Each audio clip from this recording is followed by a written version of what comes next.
ಪ್ರೀತಿಯ ನಾವು ಆಗಿಹೆವು ಭಾವ ವಿವಶವು, ಆಗಿಹೆವು ಭಾವ ವಿವಶವು.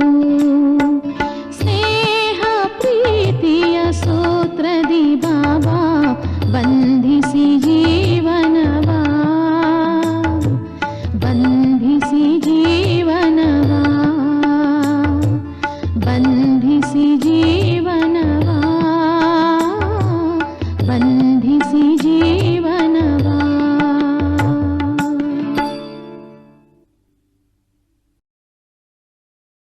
ಓಂ ಶಾಂತಿ. ಇಂದಿನ ದಿನಾಂಕ 11/11/2024. ಪ್ರಾರ್ಥ ಮುರಳಿ. ಬಾಪ್ ದಾದ ಮಧುಬನ. ಮಧುರ ಮಕ್ಕಳೇ, ಸಂಪೂರ್ಣ ಗಮನವಿಡಿ. ಯಾವುದೇ ನಿಯಮಕ್ಕೆ ವಿರುದ್ಧವಾದ ನಡವಳಿಕೆಯಲ್ಲಿ ನಡೆಯಬೇಡಿ. ಶ್ರೀಮತದ ಉಲ್ಲಂಘನೆ ಮಾಡಿದರೆ ಕೆಳಗೆ ಬೀಳುತ್ತೀರಿ. ಪ್ರಶ್ನೆ: ಪದಮಾಪತಿಗಳಾಗಲು ಯಾವ ಎಚ್ಚರಿಕೆ ಇರಬೇಕು? ಉತ್ತರ: ಸದಾ ಗಮನವಿರಲಿ. ಎಂತಹ ಕರ್ಮವನ್ನು ನಾವು ಮಾಡುತ್ತೇವೆಯೋ ನಮ್ಮನ್ನು ನೋಡಿ ಅನ್ಯರೂ ಮಾಡತೊಡಗುತ್ತಾರೆ.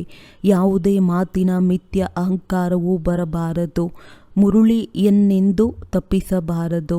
ಮನಸ ವಾಚ ಕರ್ಮಣ ತಮ್ಮ ಸಂಭಾಲನೆ ಮಾಡಿಕೊಳ್ಳಿ. ಈ ಕಣ್ಣುಗಳು ಮೋಸಗೊಳಿಸದಿರಲಿ. ಆಗ ಪದಮಗಳ ಸಂಪಾದನೆಯನ್ನು ಜಮಾ ಮಾಡಿಕೊಳ್ಳುತ್ತೀರಿ. ಇದಕ್ಕಾಗಿ ಅಂತರ್ಮುಖಿಯಾಗಿ ತಂದೆಯನ್ನು ನೆನಪು ಮಾಡಿ ಮತ್ತು ವಿಕರ್ಮಗಳಿಂದ ಸುರಕ್ಷಿತವಾಗಿರಿ. ಓಂ ಶಾಂತಿ. ಆತ್ಮೀಯ ಮಕ್ಕಳಿಗೆ ತಂದೆಯು ತಿಳಿಸಿದ್ದಾರೆ, ಇಲ್ಲಿ ನೀವು ಮಕ್ಕಳು ಈ ವಿಚಾರದಿಂದ ಕುಳಿತುಕೊಳ್ಳಬೇಕಾಗುತ್ತದೆ. ಅವರು ತಂದೆಯೂ ಆಗಿದ್ದಾರೆ, ಶಿಕ್ಷಕ ಮತ್ತು ಸದ್ಗುರುವು ಆಗಿದ್ದಾರೆ ಮತ್ತು ಇದನ್ನು ಸಹ ನೀವು ಅನುಭವ ಮಾಡುತ್ತೀರಿ. ತಂದೆಯನ್ನು ನೆನಪು ಮಾಡುತ್ತಾ ಮಾಡುತ್ತಾ ಪವಿತ್ರರಾಗಿ ಪವಿತ್ರಧಾಮದಲ್ಲಿ ಹೋಗಿ ತಲುಪುತ್ತೇವೆ. ಪವಿತ್ರಧಾಮದಿಂದಲೇ ನೀವು ಕೆಳಗಿಳಿಯುತ್ತೀರೆಂದು ತಂದೆಯು ತಿಳಿಸುತ್ತಾರೆ. ಅದರ ಹೆಸರೇ ಆಗಿದೆ ಪವಿತ್ರಧಾಮ. ಸತೋ ಪ್ರಧಾನದಿಂದ ಸತೋ ರಜೋ ತಮೋ ನಾವೀಗ ಬಹಳ ಕೆಳಗೆ ಇಳಿದಿದ್ದೇವೆ, ಅರ್ಥಾತ್ ವೇಶ್ಯಾಲಯದಲ್ಲಿದ್ದೇವೆ ಎಂಬುದನ್ನು ಸಹ ನೀವೀಗ ತಿಳಿದುಕೊಂಡಿದ್ದೀರಿ. ಬಲೆ, ನೀವು ಈಗ ಸಂಗಮ ಯುಗದಲ್ಲಿದ್ದೀರಿ. ಆದರೆ ಜ್ಞಾನದಿಂದ ನೀವಿದನ್ನು ತಿಳಿದುಕೊಂಡಿದ್ದೀರಿ. ನಾವು ಬಹಳ ದೂರ ಬಂದಿದ್ದೇವೆ. ಆದರೂ ಸಹ ಒಂದು ವೇಳೆ ನಾವು ಶಿವ ತಂದೆಯ ನೆನಪಿನಲ್ಲಿದ್ದರೆ ಶಿವಾಲಯವು ದೂರವಿಲ್ಲ. ಶಿವ ತಂದೆಯನ್ನು ನೆನಪು ಮಾಡದಿದ್ದರೆ ಶಿವಾಲಯವು ಬಹಳ ದೂರವಿದ್ದಂತೆ ಶಿಕ್ಷೆಗಳನ್ನು ಅನುಭವಿಸಬೇಕಾಗುತ್ತದೆ. ಅಂದಾಗ ಬಹಳ ದೂರವೆನಿಸುತ್ತದೆ. ಆದ್ದರಿಂದ ತಂದೆಯು ಮಕ್ಕಳಿಗೆ ಯಾವುದೇ ಹೆಚ್ಚಿನ ಕಷ್ಟವನ್ನು ಕೊಡುವುದಿಲ್ಲ. ಒಂದನೆಯದಾಗಿ ಇದನ್ನು ಪದೇ ಪದೇ ಹೇಳುತ್ತಾರೆ, ಮನಸ ವಾಚ ಕರ್ಮಣ ಪವಿತ್ರರಾಗಬೇಕಾಗಿದೆ. ಈ ಕಣ್ಣುಗಳು ಸಹ ಬಹಳ ಮೋಸಗೊಳಿಸುತ್ತವೆ. ಇದರಿಂದ ಬಹಳ ಎಚ್ಚರಿಕೆಯಿಂದ ನಡೆಯಬೇಕಾಗುತ್ತದೆ. ತಂದೆಯು ತಿಳಿಸುತ್ತಾರೆ, ಧ್ಯಾನ ಮತ್ತು ಯೋಗವು ಸಂಪೂರ್ಣ ಬೇರೆ ಬೇರೆಯಾಗಿದೆ. ಯೋಗ ಎಂದರೆ ನೆನಪು. ಕಣ್ಣುಗಳನ್ನು ತೆರೆದೂ ಸಹ ನೀವು ಯೋಗ ಮಾಡಬಹುದು. ಧ್ಯಾನಕ್ಕೆ ಯೋಗವೆಂದು ಹೇಳಲಾಗುವುದಿಲ್ಲ. ಭೋಗವನ್ನು ತೆಗೆದುಕೊಂಡು ಹೋಗುತ್ತಾರೆಂದರೂ ಸಹ ಆದೇಶದನುಸಾರವೇ ಹೋಗಬೇಕಾಗಿದೆ. ಇದರಲ್ಲಿ ಮಾಯೆಯು ಬಹಳ ಬರುತ್ತದೆ. ಮಾಯೆಯು ಒಮ್ಮೆಲೆ ಮೂಗನ್ನು ಹಿಡಿದು ಉಸಿರು ಕಟ್ಟಿಸುತ್ತದೆ. ಹೇಗೆ ತಂದೆಯು ಶಕ್ತಿವಂತನಾಗಿದ್ದಾರೆಯೋ ಹಾಗೆ ಮಾಯೆಯೂ ಸಹ ಬಹಳ ಶಕ್ತಿವಂತನಾಗಿದೆ. ಎಷ್ಟೆಂದರೆ ಇಡೀ ಪ್ರಪಂಚವನ್ನು ವೇಶ್ಯಾಲಯದಲ್ಲಿ ಬೀಳಿಸುವಷ್ಟು ಶಕ್ತಿವಂತನಾಗಿದೆ. ಆದ್ದರಿಂದ ಇದರಲ್ಲಿ ಬಹಳ ಎಚ್ಚರ ವಹಿಸಬೇಕಾಗುತ್ತದೆ. ನಿಯಮ ಅನುಸಾರ ತಂದೆಯ ನೆನಪಿರಬೇಕು. ಯಾವುದೇ ನಿಯಮಕ್ಕೆ ವಿರುದ್ಧವಾದ ಕೆಲಸ ಮಾಡಿದರೆ ಒಮ್ಮೆಲೆ ಬೀಳಿಸಿಬಿಡುತ್ತದೆ. ಧ್ಯಾನದಲ್ಲಿ ಹೋಗುವ ಇಚ್ಛೆಯನ್ನೆಂದು ಇಟ್ಟುಕೊಳ್ಳಬಾರದು. ಇಚ್ಛಾ ಮಾತ್ರಂ ಅವಿದ್ಯಾ. ಒಂದು ವೇಳೆ ನೀವು ತಂದೆಯ ಆಜ್ಞೆಯಂತೆ ನಡೆಯುವುದಾದರೆ ನೀವು ಕೇಳದೆಯೇ ತಂದೆಯು ನಿಮ್ಮ ಎಲ್ಲ ಮನೋಕಾಮನೆಗಳನ್ನು ಪೂರ್ಣ ಮಾಡಿಬಿಡುತ್ತಾರೆ. ಒಂದು ವೇಳೆ ತಂದೆಯ ಆಜ್ಞೆಯನ್ನು ಪಾಲಿಸದೆ ಉಲ್ಟಾ ಮಾರ್ಗವನ್ನು ಹಿಡಿದರೆ ಸ್ವರ್ಗದ ಬದಲಾಗಿ ನರಕದಲ್ಲಿಯೇ ಹೋಗಿ ಬೀಳಬಹುದು. ಆನೆಯನ್ನು ಮೊಸಳೆಯು ತಿಂದಿತೆಂಬ ಗಾಯನವಿದೆ. ಅನೇಕರಿಗೆ ಜ್ಞಾನ ಕೊಡುವವರು, ಭೋಗವನ್ನಿಡುವಂಥವರೂ ಸಹ ಇಂದು ಇಲ್ಲವೇ ಇಲ್ಲ. ಏಕೆಂದರೆ ನಿಯಮಕ್ಕೆ ವಿರುದ್ಧವಾದ ನಡವಳಿಕೆಯ ಕಾರಣ ಪೂರ್ಣ ಮಾಯಾವಿಗಳಾಗಿ ಬಿಡುತ್ತಾರೆ. ದೇವತೆಗಳಾಗುತ್ತಾ ಆಗುತ್ತಾ ದೆವ್ವಗಳಾಗಿ ಬಿಡುತ್ತಾರೆ. ತಂದೆಗೆ ಗೊತ್ತಿದೆ, ಬಹಳ ಒಳ್ಳೆಯ ಪುರುಷಾರ್ಥಿಗಳು ದೇವತೆಗಳಾಗುವವರಿದ್ದವರು ಇಂದು ಅಸುರರಾಗಿ ಅಸುರರ ಜೊತೆ ಇರುತ್ತಾರೆ, ವಿರೋಧಿಗಳಾಗಿ ಬಿಡುತ್ತಾರೆ. ತಂದೆಯ ಮಕ್ಕಳಾಗಿಯೂ ಮತ್ತೆ ಮಾಯೆಗೆ ವಶರಾಗಿ ಬಿಡುತ್ತಾರೆ. ಅವರಿಗೆ ವಿರೋಧಿಗಳೆಂದು ಹೇಳಲಾಗುತ್ತದೆ. ಆದ್ದರಿಂದ ತನ್ನ ಮೇಲೆ ಗಮನವನ್ನಿಡಬೇಕಾಗಿದೆ. ಶ್ರೀಮತದ ಉಲ್ಲಂಘನೆ ಮಾಡಿದರೆಂದರೆ ಅವರು ಬಿದ್ದರು, ಅದು ತಿಳಿಯುವುದೇ ಇಲ್ಲ. ತಂದೆಯಂತೂ ಮಕ್ಕಳಿಗೆ ಎಚ್ಚರಿಕೆ ನೀಡುತ್ತಾರೆ, ಮಕ್ಕಳೇ ಹೋಗಿ. ತಂದೆಯಂತೂ ಮಕ್ಕಳಿಗೆ ಎಚ್ಚರಿಕೆ ನೀಡುತ್ತಾರೆ, ಮಕ್ಕಳೇ ಹೋಗಿ. ರಸಾತಾಳದಲ್ಲಿ ಬೀಳುವಂಥ ಚಲನೆಯಲ್ಲಿ ನಡೆಯಬೇಡಿ. ನಿನ್ನೆಯೂ ಸಹ ತಂದೆಯು ತಿಳಿಸಿದ್ದರು, ಅನೇಕ ಸಹೋದರರು ಪರಸ್ಪರ ಸಂಘಗಳನ್ನು ಮಾಡಿಕೊಳ್ಳುತ್ತಾರೆ. ಏನೆಲ್ಲವನ್ನು ಮಾಡುತ್ತಾರೆಯೋ ಅದು ಒಂದು ವೇಳೆ ಶ್ರೀಮತದ ಆಧಾರವಿಲ್ಲದೆ ಮಾಡುತ್ತಾರೆಂದರೆ ಸೇವಾಭಂಗವನ್ನೇ ಮಾಡುತ್ತಾರೆ. ಶ್ರೀಮತದನುಸಾರ ಮಾಡದಿದ್ದರೆ ಕೆಳಗೆ ಬೀಳುತ್ತಾರೆ. ತಂದೆಯೂ ಸಹ ಆರಂಭದಲ್ಲಿ ಸಂಘವನ್ನು ಮಾಡಿದ್ದರು, ಅದರಲ್ಲಿ ಎಲ್ಲರೂ ಮಾತೆಯರೇ ಇದ್ದರು. ಏಕೆಂದರೆ ಜ್ಞಾನದ ಕಳಸವು ಮಾತೆಯರಿಗೆ ಸಿಗುತ್ತದೆ. ಒಂದೇ ಮಾತರಂ ಗಾಯನವಿದೆಯಲ್ಲವೇ? ಒಂದು ವೇಳೆ ಗೋಪರು ಸಹೋದರರು ಸಂಘವನ್ನು ಮಾಡುತ್ತಾರೆಂದರೆ ಗೋಪರಿಗೆ ವಂದನೆ ಎಂಬ ಗಾಯನವಿಲ್ಲ. ಶ್ರೀಮತದನುಸಾರ ಇಲ್ಲವೆಂದರೆ ಮಾಯೆಯ ಜಾಲದಲ್ಲಿ ಹೋಗಿ ಸಿಕ್ಕಿಕೊಳ್ಳುತ್ತಾರೆ. ತಂದೆಯು ಮಾತೆಯರ ಸಂಘವನ್ನು ಕಟ್ಟಿ ಎಲ್ಲವನ್ನೂ ಅವರಿಗೆ ಅರ್ಪಣೆ ಮಾಡಿಬಿಟ್ಟರು. ಬಹುತೇಕವಾಗಿ ಪುರುಷರೇ ದಿವಾಳಿಯಾಗುತ್ತಾರೆ, ಸ್ತ್ರೀಯರಲ್ಲ. ಆದ್ದರಿಂದ ತಂದೆಯು ಕಳಸವನ್ನು ಮಾತೆಯರಿಗೆ ಇಡುತ್ತಾರೆ. ಈ ಜ್ಞಾನ ಮಾರ್ಗದಲ್ಲಿ ಮಾತೆಯರೂ ಸಹ ದಿವಾಳಿಯಾಗಬಹುದು. ಯಾರು ಪದಮಾಪದಂ ಭಾಗ್ಯಶಾಲಿಗಳಾಗುವವರಿದ್ದಾರೆಯೋ ಅವರು ಮಾಯೆಗೆ ಸೋತು ಹೋಗಿ ದಿವಾಳಿಯಾಗಿ ಬಿಡುತ್ತಾರೆ. ಇದರಲ್ಲಿ ಸ್ತ್ರೀ ಪುರುಷರಿಬ್ಬರು ದಿವಾಳಿಯಾಗುತ್ತಾರೆ ಮತ್ತು ದಿವಾಳಿಯನ್ನಾಗಿಯೂ ಮಾಡುತ್ತಾರೆ. ಎಷ್ಟೊಂದು ಮಂದಿ ಹೀಗೆ ಸೋತು ಹೋಗಿ ಹೊರಟು ಹೋದರು, ಅಂದರೆ ದಿವಾಳಿಯಾದರು. ತಂದೆಯು ತಿಳಿಸುತ್ತಾರೆ, ಭಾರತವಾಸಿಗಳೇ ಪೂರ್ಣ ದಿವಾಳಿಯಾಗಿದ್ದಾರೆ. ಮಾಯೆಯು ಎಷ್ಟು ಶಕ್ತಿಶಾಲಿಯಾಗಿದೆ. ನಾವು ಏನಾಗಿದ್ದೆವು, ಎಲ್ಲಿಂದ ಕೆಳಗೆ ಬಿದ್ದಿದ್ದೇವೆ ಎಂಬುದು ತಿಳಿಯುವುದೇ ಇಲ್ಲ. ಇಲ್ಲಿಯೂ ಸಹ ಮೇಲೇರುತ್ತಾ ಏರುತ್ತಾ ಮತ್ತೆ ಶ್ರೀಮತವನ್ನು ಮರೆತು ತಮ್ಮ ಮನ್ಮತದಂತೆ ನಡೆಯುತ್ತಾರೆಂದರೆ ದಿವಾಳಿಯಾಗಿ ಬಿಡುತ್ತಾರೆ. ಮನುಷ್ಯರಂತೂ ದಿವಾಳಿಯಾಗಿ ಮತ್ತೆ 5-7 ವರ್ಷಗಳ ನಂತರ ಮತ್ತೆ ಎದ್ದು ನಿಲ್ಲುತ್ತಾರೆ. ಇಲ್ಲಂತೂ 84 ಜನ್ಮಗಳಿಗೆ ದಿವಾಳಿಯಾಗುತ್ತಾರೆ. ಶ್ರೇಷ್ಠ ಪದವಿಯನ್ನು ಪಡೆಯಲು ಸಾಧ್ಯವಿಲ್ಲ. ದಿವಾಳಿಯಾಗುತ್ತಲೇ ಇರುತ್ತಾರೆ. ತಂದೆಯ ಬಳಿ ಭಾವಚಿತ್ರವಿದ್ದಿದ್ದರೆ ತಿಳಿಸುತ್ತಿದ್ದರು. ತಂದೆಯಂತೂ ಸರಿಯಾದ ಮಾತನ್ನೇ ಹೇಳುತ್ತಾರೆ ಎಂದು ನೀವು ಸಹ ಹೇಳುತ್ತೀರಿ. ಇವರು ಎಷ್ಟು ದೊಡ್ಡ ಮಹಾರಥಿಯಾಗಿದ್ದರು, ಅನೇಕರನ್ನು ಮೇಲೆತ್ತುತ್ತಿದ್ದರು. ಇಂದು ಅವರಿಲ್ಲ, ದಿವಾಳಿಯಾಗಿದ್ದಾರೆ. ಆದ್ದರಿಂದ ತಂದೆಯು ಪದೇ ಪದೇ ಮಕ್ಕಳಿಗೆ ಸಾವಧಾನವನ್ನು ತರಿಸುತ್ತಾರೆ. ತಮ್ಮ ಮತದಂತೆ ಸಂಘಗಳನ್ನು ಮಾಡಿಕೊಳ್ಳುವುದರಲ್ಲಿ ಏನೂ ಇಲ್ಲ. ಪರಸ್ಪರ ಸೇರಿ ಅಲ್ಲ ಸಲ್ಲದ ಮಾತುಗಳನ್ನು ಮಾತನಾಡುವುದು. ಇವರು ಹೀಗೆ ಮಾಡುತ್ತಿದ್ದರು, ಅವರು ಹಾಗೆ ಮಾಡುತ್ತಿದ್ದರು. ಇಡೀ ದಿನ ಇದನ್ನೇ ಮಾಡುತ್ತಿರುತ್ತಾರೆ. ತಂದೆಯ ಜೊತೆ ಬುದ್ಧಿಯೋಗವನ್ನು ಜೋಡಿಸುವುದರಿಂದಲೇ ಸತೋಪ್ರಧಾನರಾಗುತ್ತೀರಿ. ತಂದೆಯ ಮಕ್ಕಳಾಗಿ ತಂದೆಯ ಜೊತೆ ಯೋಗವಿಲ್ಲವೆಂದರೆ ಪದೇ ಪದೇ ಬೀಳುತ್ತಾ ಇರುತ್ತೀರಿ. ಸಂಬಂಧವೇ ಕತ್ತರಿಸುತ್ತದೆ. ಸಂಬಂಧವು ಕತ್ತರಿಸಿದರೆ ಮಾಯೆಯು ನಮಗೆ ಏಕೆ ಇಷ್ಟೊಂದು ತೊಂದರೆ ಮಾಡುತ್ತದೆ ಎಂದು ಗಾಬರಿಯಾಗಬಾರದು. ಪ್ರಯತ್ನಪಟ್ಟು ತಂದೆಯ ಜೊತೆ ಸಂಬಂಧವನ್ನು ಜೋಡಿಸಬೇಕು. ಇಲ್ಲದಿದ್ದರೆ ಬ್ಯಾಟರಿಯು ಹೇಗೆ ತುಂಬುತ್ತದೆ? ವಿಕರ್ಮಗಳಾಗುವುದರಿಂದ ಬ್ಯಾಟರಿಯು ಖಾಲಿಯಾಗಿ ಬಿಡುತ್ತದೆ. ಪ್ರಾರಂಭದಲ್ಲಿ ಎಷ್ಟೊಂದು ಮಂದಿ ಬಂದು ತಂದೆಯ ಮಕ್ಕಳಾದರು, ಬಟ್ಟಿಯಲ್ಲಿ ಬಂದರು ಅಂದಾಗ ಇಂದು ಅವರು ಎಲ್ಲಿದ್ದಾರೆ? ಬಿದ್ದು ಹೋದರು, ಏಕೆಂದರೆ ಹಳೆಯ ಪ್ರಪಂಚವು ನೆನಪಿಗೆ ಬಂದಿತು. ಈಗ ತಂದೆಯು ತಿಳಿಸುತ್ತಾರೆ, ನಾನು ನಿಮಗೆ ಬೇಹದ್ದಿನ ವೈರಾಗ್ಯವನ್ನು ತರಿಸುತ್ತೇನೆ. ಈ ಹಳೆಯ ಪ್ರಪಂಚದೊಂದಿಗೆ ಮನಸ್ಸನ್ನಿಡಬೇಡಿ, ಮನಸ್ಸನ್ನು ಸ್ವರ್ಗದೊಂದಿಗೆ ಇಡಬೇಕಾಗಿದೆ. ಒಂದು ವೇಳೆ ಇಂತಹ ಲಕ್ಷ್ಮೀನಾರಾಯಣರಾಗಬೇಕೆಂದರೆ ಪರಿಶ್ರಮ ಪಡಬೇಕಾಗುತ್ತದೆ. ಬುದ್ಧಿಯೋಗವು ಒಬ್ಬ ತಂದೆಯ ಜೊತೆ ಇರಬೇಕು. ಹಳೆಯ ಪ್ರಪಂಚದೊಂದಿಗೆ ವೈರಾಗ್ಯವನ್ನಿಟ್ಟು ಸುಖಧಾಮ ಮತ್ತು ಶಾಂತಿಧಾಮವನ್ನು ನೆನಪು ಮಾಡಿ. ಎಷ್ಟು ಸಾಧ್ಯವೋ ಅಷ್ಟು ಹೇಳುತ್ತಾ, ಕುಳಿತುಕೊಳ್ಳುತ್ತಾ, ನಡೆಯುತ್ತಾ, ತಿರುಗಾಡುತ್ತಾ ತಂದೆಯನ್ನು ನೆನಪು ಮಾಡಿ. ಇದಂತೂ ಸಂಪೂರ್ಣ ಸಹಜವಾಗಿದೆ. ನರನಿಂದ ನಾರಾಯಣನಾಗುವುದಕ್ಕಾಗಿಯೇ ನೀವಿಲ್ಲಿಗೆ ಬಂದಿದ್ದೀರಿ.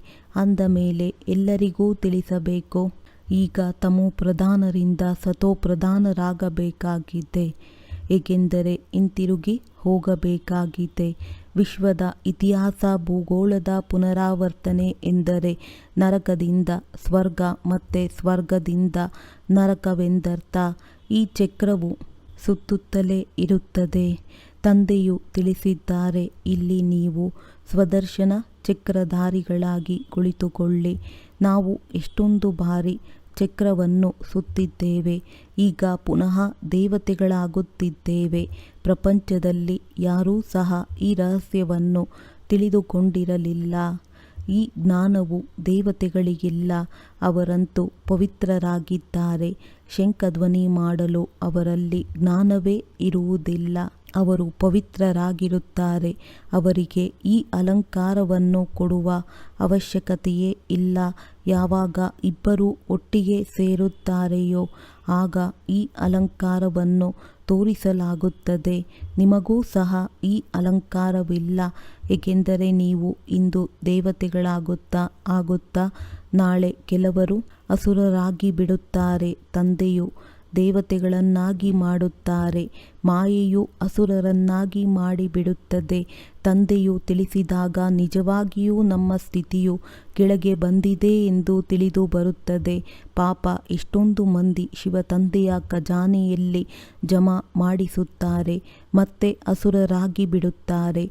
ಇದಕ್ಕೆ ಕಾರಣ ಯೋಗದ ಕೊರತೆಯಾಗಿದೆ. ಯೋಗದಿಂದಲೇ ಪವಿತ್ರರಾಗಬೇಕಾಗಿದೆ. ತಂದೆಯೇ ಬನ್ನಿ, ನಮ್ಮನ್ನು ಸ್ವರ್ಗದಲ್ಲಿ ಹೋಗುವುದಕ್ಕೆ ಯೋಗ್ಯರಾಗಲು ಪತಿತರಿಂದ ಪಾವನರನ್ನಾಗಿ ಮಾಡಿ ಎಂದು ಕರೆಯುತ್ತೀರಿ. ಪಾವನರಾಗಿ ಶ್ರೇಷ್ಠ ಪದವಿಯನ್ನು ಪಡೆಯುವುದಕ್ಕಾಗಿಯೇ ನೆನಪಿನ ಯಾತ್ರೆ ಇದೆ. ಯಾರು ಸತ್ತು ಹೋಗುತ್ತಾರೆಯೋ ಅವರು ಜ್ಞಾನವನ್ನು ಕೇಳಿರುವ ಕಾರಣ ಶಿವಾಲಯದಲ್ಲಿ ಅವಶ್ಯವಾಗಿ ಬರುತ್ತಾರೆ. ಬಲೆ ಎಂತಹ ಪದವಿಯನ್ನೇ ಪಡೆಯಲಿ, ಒಂದು ಬಾರಿ ನೆನಪು ಮಾಡಿದ್ದೀರೆಂದರೆ ಸ್ವರ್ಗದಲ್ಲಿ ಅವಶ್ಯವಾಗಿ ಬರುತ್ತಾರೆ. ಬಾಕಿ ಶ್ರೇಷ್ಠ ಪದವಿಯನ್ನು ಪಡೆಯಲು ಸಾಧ್ಯವಿಲ್ಲ. ಸ್ವರ್ಗದ ಹೆಸರನ್ನು ಕೇಳಿ ಖುಷಿಯಾಗಬೇಕು. ಅನುತ್ತೀರ್ಣರಾಗಿ ಬಿಡುಗಾಸಿನ ಪದವಿಯನ್ನು ಪಡೆದೆವೆಂದು ಖುಷಿಯಾಗಬಾರದು. ನಾನು ನೌಕರನಾಗಿದ್ದೇನೆ ಎಂದು ಭಾಸವಂತೂ ಆಗುತ್ತದೆ ಎಲ್ಲವೇ. ಕೊನೆಯಲ್ಲಿ ನಾನು ಏನಾಗುತ್ತೇನೆ, ನನ್ನಿಂದ ಯಾವ ವಿಕರ್ಮವಾದ ಕಾರಣ ಇಂತಹ ಗತಿಯಾಗಿದೆ ಎಂದು ಎಲ್ಲವೂ ಸಾಕ್ಷಾತ್ಕಾರವಾಗುತ್ತದೆ. ಹೆಜ್ಜೆ ಹೆಜ್ಜೆಯಲ್ಲಿ ಎಚ್ಚರ ವಹಿಸಿ ನಡೆಯುವುದರಿಂದ ನೀವು ಪದಂಪತಿಗಳಾಗಬಹುದು. ಮಂದಿರಗಳಲ್ಲಿ ದೇವತೆಗಳಿಗೆ ಕಮಲದ ಅಲಂಕಾರವನ್ನು ತೋರಿಸುತ್ತಾರೆ. ದರ್ಜೆಯಲ್ಲಿ ಅಂತರವಾಗಿ ಬಿಡುತ್ತದೆ. ಇಂದಿನ ರಾಜ್ಯಭಾರದಲ್ಲಿ ಎಷ್ಟೊಂದು ಹೊಡೆದಾಟವಿರುತ್ತದೆ. ಇದೆಲ್ಲವೂ ಅಲ್ಪಕಾಲದ್ದಾಗಿದೆ. ಸದಾಕಾಲದ ರಾಜರಂತೂ ಆಗಲು ಸಾಧ್ಯವಿಲ್ಲ. ಆದ್ದರಿಂದ ಈಗ ತಂದೆಯು ತಿಳಿಸುತ್ತಾರೆ, ನೀವು ಲಕ್ಷ್ಮೀ ನಾರಾಯಣರಾಗಬೇಕೆಂದರೆ ಪುರುಷಾರ್ಥವನ್ನು ಅದೇ ರೀತಿ ಮಾಡಬೇಕು. ನಾವು ಎಷ್ಟು ಕಲ್ಯಾಣವನ್ನು ಮಾಡುತ್ತೇವೆ, ಅಂತರ್ಮುಖಿಯಾಗಿ ಎಷ್ಟು ಸಮಯ ತಂದೆಯ ನೆನಪಿನಲ್ಲಿರುತ್ತೇವೆ.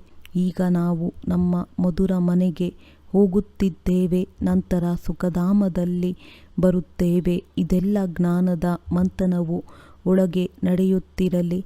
ತಂದೆಯಲ್ಲಿ ಜ್ಞಾನ ಮತ್ತು ಯೋಗ ಎರಡೂ ಇದೆ. ಇದು ನಿಮ್ಮಲ್ಲಿಯೂ ಇರಬೇಕು, ಏಕೆಂದರೆ ನಿಮಗೆ ತಿಳಿದಿದೆ, ನಮಗೆ ಶಿವತಂದೆಯು ಓದಿಸುತ್ತಾರೆಂದರೆ ಜ್ಞಾನವೂ ಆಯಿತು ಮತ್ತು ನೆನಪೂ ಆಯಿತು. ಜ್ಞಾನ ಮತ್ತು ಯೋಗ ಎರಡೂ ಜೊತೆಗೆ ನಡೆಯುತ್ತದೆ. ಯೋಗದಲ್ಲಿ ಕುಳಿತುಕೊಳ್ಳಿ, ತಂದೆಯನ್ನು ನೆನಪು ಮಾಡುತ್ತಾ ಇರಿ, ಹಾಗೂ ಜ್ಞಾನವು ಮರೆತು ಹೋಗಲಿ ಎಂದಲ್ಲ. ತಂದೆಯು ಯೋಗವನ್ನು ಕಲಿಸುತ್ತಾರೆಂದರೆ ಜ್ಞಾನವನ್ನು ಮರೆತು ಹೋಗುತ್ತಾರೆಯೇ? ಅವರಲ್ಲಿ ಹೇಗೆ ಪೂರ್ಣ ಜ್ಞಾನವಿದೆಯೋ ಹಾಗೆಯೇ ನೀವು ಮಕ್ಕಳಲ್ಲಿಯೂ ಜ್ಞಾನವಿರಬೇಕು ಮತ್ತು ಓದಬೇಕು. ಎಂತಹ ಕರ್ಮವನ್ನು ಮಾಡುತ್ತೇನೆಯೋ ನನ್ನನ್ನು ನೋಡಿ ಅನ್ಯರು ಮಾಡುತ್ತಾರೆ. ನಾನು ಮುರುಳಿಯನ್ನು ಓದದಿದ್ದರೆ ಅನ್ಯರು ಓದುವುದಿಲ್ಲ. ಮಿಥ್ಯ ಅಹಂಕಾರವು ಬಂದು ಬಿಟ್ಟರೆ ತಕ್ಷಣ ಮಾಯೆಯು ಪ್ರವೇಶ ಮಾಡಿಬಿಡುತ್ತದೆ. ಆದ್ದರಿಂದ ಹೆಜ್ಜೆಯಲ್ಲಿ ಶ್ರೀಮತವನ್ನು ತೆಗೆದುಕೊಳ್ಳುತ್ತಾ ಇರಬೇಕಾಗಿದೆ. ಇಲ್ಲದಿದ್ದರೆ ಯಾವುದಾದರೊಂದು ವಿಕರ್ಮಗಳಾಗಿ ಬಿಡುತ್ತದೆ. ಅನೇಕ ಮಕ್ಕಳು ತಪ್ಪು ಮಾಡಿ ತಂದೆಗೆ ತಿಳಿಸುವುದಿಲ್ಲ. ಆದ್ದರಿಂದ ತಮ್ಮ ಸತ್ಯನಾಶ ಮಾಡಿಕೊಳ್ಳುತ್ತಾರೆ. ತಪ್ಪು ಮಾಡುವುದರಿಂದ ಮಾಯೆಯು ಪೆಟ್ಟನ್ನು ಕೊಡುತ್ತದೆ. ಕಾಸಿಗೂ ಬೆಲೆ ಇಲ್ಲದವರನ್ನಾಗಿ ಮಾಡಿಬಿಡುತ್ತದೆ. ಅಹಂಕಾರದಲ್ಲಿ ಬರುವುದರಿಂದ ಮಾಯೆಯು ಬಹಳ ವಿಕರ್ಮಗಳನ್ನು ಮಾಡಿಸುತ್ತದೆ. ಹೀಗೆ ಪುರುಷರ ಸಂಘಗಳನ್ನು ಸ್ಥಾಪಿಸಿ ಎಂದು ತಂದೆಯು ಹೇಳಿದ್ದಾರೆಯೇ? ಸಂಘದಲ್ಲಿ ಒಬ್ಬರು ಅಥವಾ ಇಬ್ಬರು ಬುದ್ಧಿವಂತ ಮಕ್ಕಳು ಅವಶ್ಯವಾಗಿ ಇರಬೇಕು. ಅವರ ಸಲಹೆಯಂತೆ ಕೆಲಸವು ನಡೆಯಬೇಕು. ಕಳಸವನ್ನಂತೂ ಲಕ್ಷ್ಮಿಯ ಮೇಲೆ ಇಡಲಾಗುತ್ತದೆ ಎಲ್ಲವೇ? ಗಾಯನವೂ ಇದೆ. ಅಮೃತವನ್ನು ಕುಡಿಸುತ್ತಿದ್ದರು. ಆದರೂ ಮತ್ತೆ ಯಜ್ಞದಲ್ಲಿ ವಿಘ್ನಗಳನ್ನು ಹಾಕುತ್ತಿದ್ದರು. ಅಂದರೆ ಇಲ್ಲಿಯೂ ಅನೇಕ ಪ್ರಕಾರದ ವಿಘ್ನಗಳನ್ನು ಹಾಕುವವರಿದ್ದಾರೆ. ಇಡೀ ದಿನ ಇದೇ ಅಲ್ಲಸಲ್ಲದ ಮಾತುಗಳನ್ನಾಡುತ್ತಿರುತ್ತಾರೆ. ಇದು ಬಹಳ ಕೆಟ್ಟದ್ದಾಗಿದೆ. ಯಾವುದೇ ಮಾತಿದ್ದರೆ ತಂದೆಗೆ ದೂರು ಕೊಡಬೇಕು. ಸುಧಾರಣೆ ಮಾಡುವವರು ಒಬ್ಬರೇ ತಂದೆಯಾಗಿದ್ದಾರೆ. ನೀವು ತಮ್ಮ ಕೈಯಲ್ಲಿ ಕಾನೂನನ್ನು ತೆಗೆದುಕೊಳ್ಳಬೇಡಿ. ನೀವು ತಂದೆಯ ನೆನಪಿನಲ್ಲಿರಿ. ಎಲ್ಲರಿಗೆ ತಂದೆಯ ಪರಿಚಯ ಕೊಡುತ್ತಾ ಇರಿ. ಆಗ ಈ ರೀತಿಯಾಗಬಲ್ಲಿರಿ. ಮಾಯೆಯು ಬಹಳ ಕಠಿಣವಾಗಿದೆ. ಯಾರನ್ನೂ ಬಿಡುವುದಿಲ್ಲ.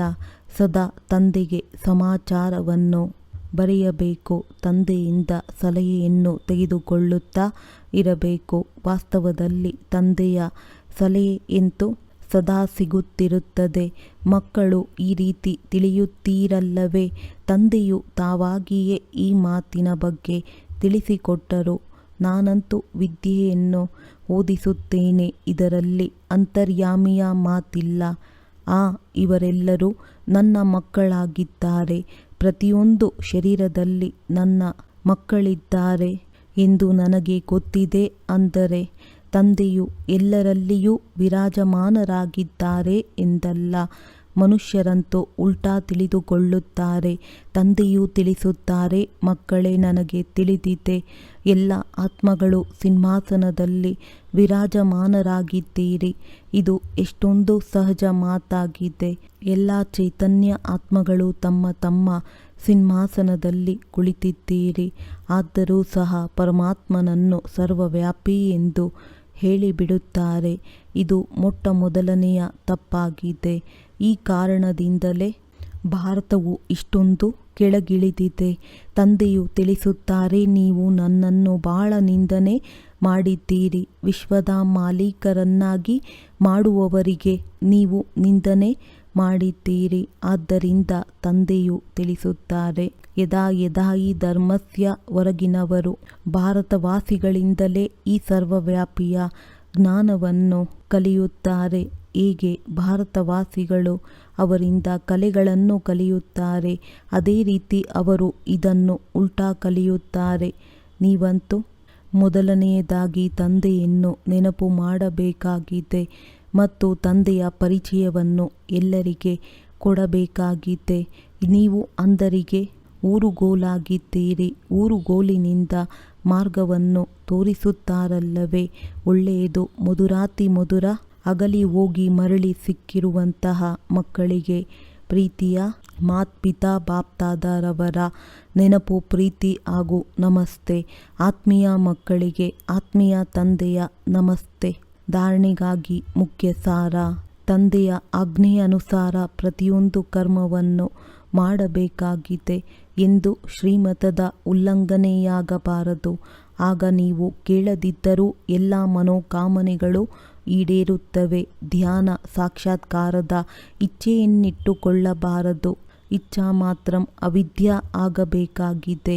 ಪರಸ್ಪರ ಸೇರಿ ಅಲ್ಲಸಲ್ಲದ ಪರಚಿಂತನೆ ಮಾತುಗಳನ್ನಾಡಬಾರದು.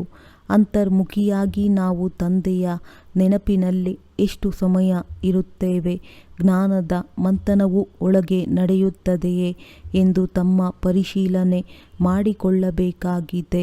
ವರದಾನ: ಪ್ರತಿಯೊಂದು ಆತ್ಮನ ಸಂಬಂಧ ಸಂಪರ್ಕದಲ್ಲಿ ಬರುತ್ತಾ ಎಲ್ಲರಿಗೆ ದಾನ ಕೊಡುವ ಮಹಾದಾನಿ ವರದಾನಿ ಭವ.